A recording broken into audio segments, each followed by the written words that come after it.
दिया रे, भुला दिया रे। जिस लड़के से मैंने प्यार किया था उसने भुला दिया रे।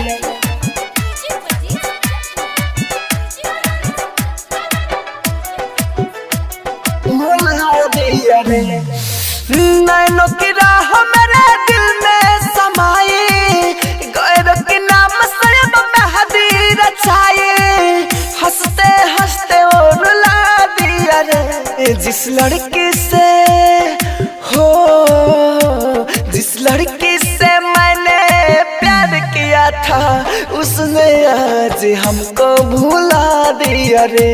जिस लड़की से मैंने प्यार किया था उसने आज हमको भुला दिया रे, भुला दिया रे,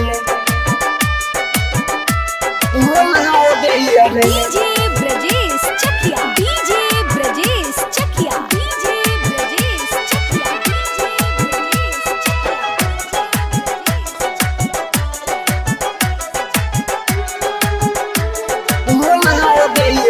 पहले तो रहती थी मेरी निगाह में, अब जाके हंस रही है गैरों की बाह में, गैरों की बाह में, गैरों की। पहले तो रहती थी मेरी निगाह में, अब जाके हंस रही है गैरों की बाह में, गैरों की बाह। याद है याद होता है नम, पगली ऐसे देती है गम, आता है याद होता है नम, पगली ऐसे देती है गम, जीते जी कब्र पे सुला दिया रे। जिस लड़की से हो, जिस लड़की से मैंने प्यार किया था उसने आज हमको भुला दिया रे। जिस लड़की से मैंने प्यार किया था उसने आज हमको भुला दिया रे, भुला दिया रे, भुला दिया रे। डीजे ब्रजेश चकिया, डीजे ब्रजेश चकिया, डीजे ब्रजेश चकिया, डीजे ब्रजेश चकिया।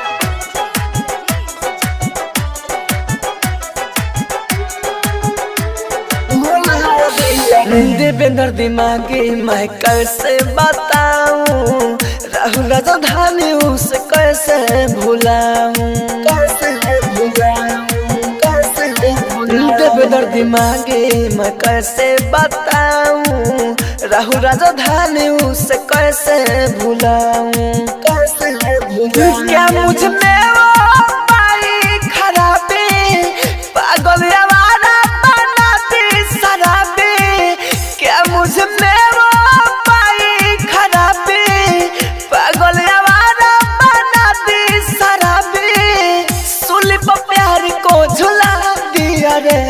जिस लड़की से हो, जिस लड़की से मैंने प्यार किया था उसने आज हमको भुला दिया रे।